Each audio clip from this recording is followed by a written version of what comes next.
One ship? Are you absolutely certain your sensors aren't malfunctioning, Lieutenant Calistrax?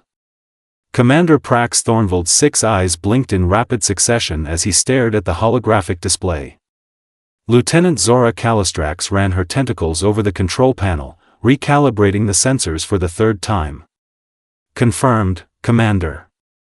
The humans have sent exactly 1 vessel into our territory. Just 1. Thornvald made a gurgling sound that passed for laughter among the Vrexian species. The arrogance. They've been warned about our defensive capabilities. What do they hope to accomplish with a single ship? It's practically begging to be obliterated. The bridge of the Vrexian flagship Dominant Claw hummed with activity as the surveillance team monitored the lone human vessel. The ship, designated on their scanners as HSV Horizon, maintained a steady course toward the outer perimeter of the Calaxian Nebula, a region the Vrexian Confederation had claimed generations ago. Tactical assessment? Thornvald asked, his dorsal spines flexing with mild irritation. Officer Jorbus Tark, a stocky Vrexian with battle-scarred carapace, stepped forward. The vessel appears to be a standard human exploration class. Minimal weapon systems. No detectable fleet support within sensor range. They're either scouts or fools. Or both, someone muttered from the navigation station. Thornvald watched the projection with growing boredom. The humans had proven themselves resourceful in previous encounters with other galactic species, but this? This was disappointing. Keep monitoring them, but there's no need to elevate our alert status, he said, turning to leave the bridge. Inform me if they do anything other than drift aimlessly through our commander. Lieutenant Calistrax's voice shot up 2 octaves. I'm detecting unusual energy readings from the human vessel. Thornvald spun around, his movement fluid despite his massive frame. Specify. The readings are fluctuating. I've never seen patterns like this. Calistrax's tentacles worked frantically across her station. It's as if the ship is pulsing. But that's not possible. Thornvald returned to the main display, his initial dismissiveness fading. Show me. The hologram zoomed in on the human ship.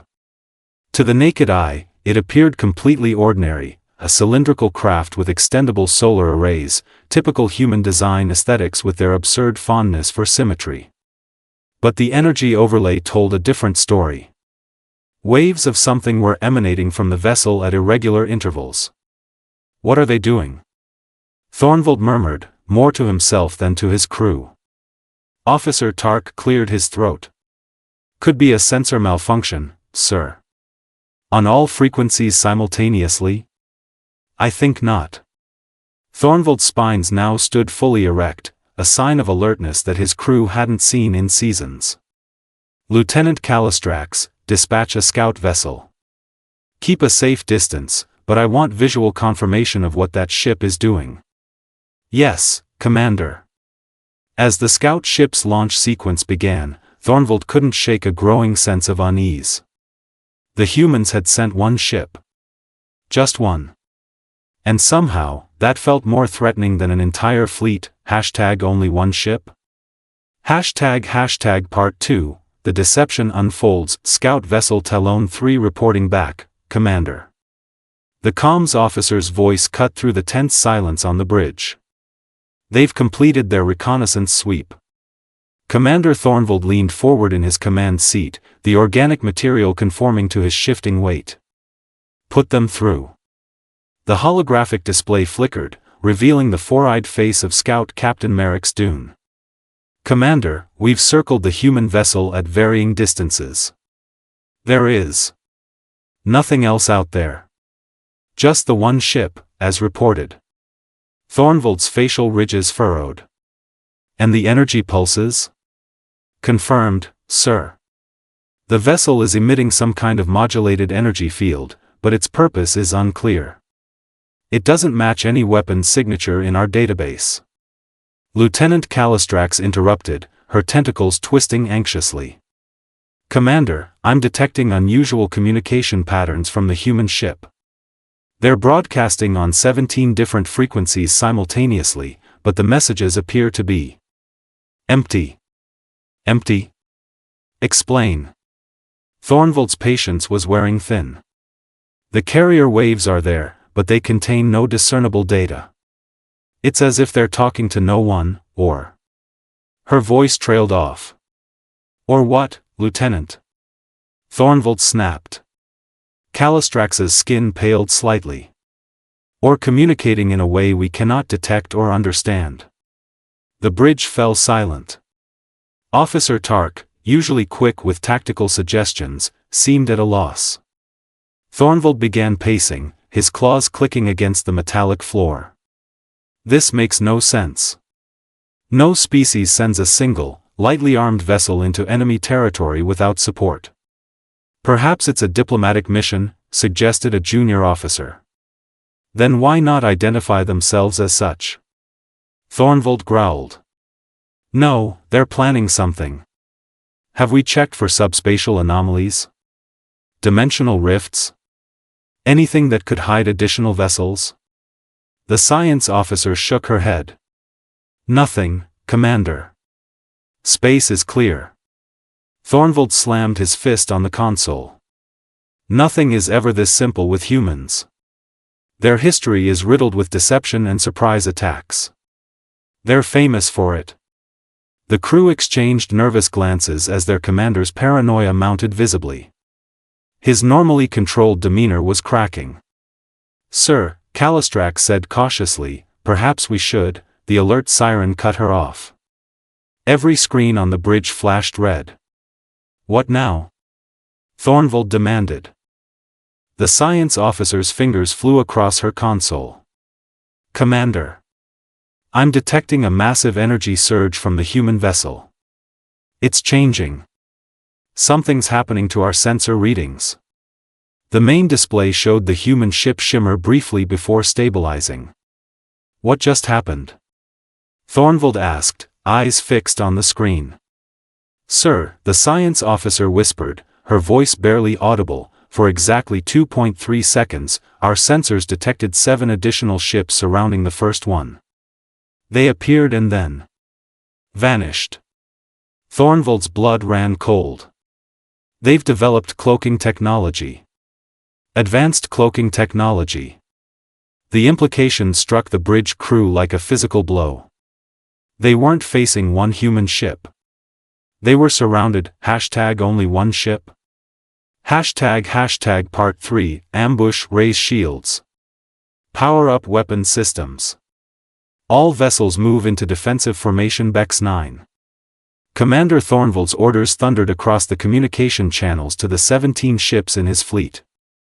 The calm, methodical bridge of the dominant claw transformed into controlled chaos as officers rushed to their battle stations. Thornvald had barely finished barking orders when it happened. One moment, space showed a single human vessel against the backdrop of stars.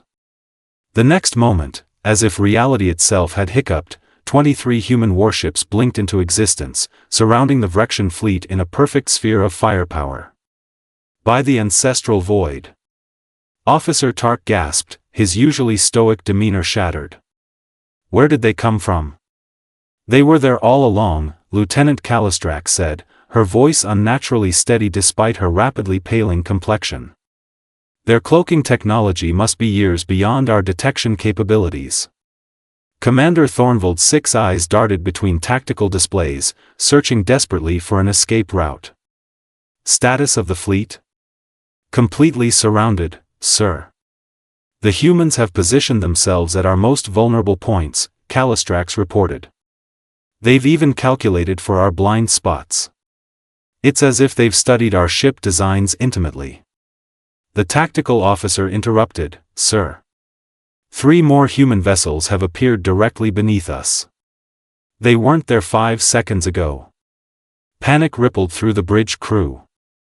A junior navigator knocked over his hydration cup, spilling luminescent liquid across his console. 2 communication officers began arguing loudly about protocol. Someone near the engineering station was quietly praying. Silence. Thornvald roared, his dorsal spines fully extended in a threat display. "We are the Vrexian Confederation. We do not succumb to panic." Lieutenant Calistrax frantically worked her console. "Attempting to establish defensive positions, Commander. Repositioning our destroyer-class vessels to create a barrier between our command ships and the human fleet." "Sir, the humans aren't firing," Officer Tark noted with surprise.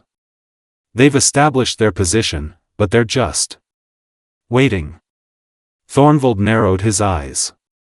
"A psychological tactic. They want us to make the first move." "Commander," Calistrax said urgently, "I recommend immediate retreat.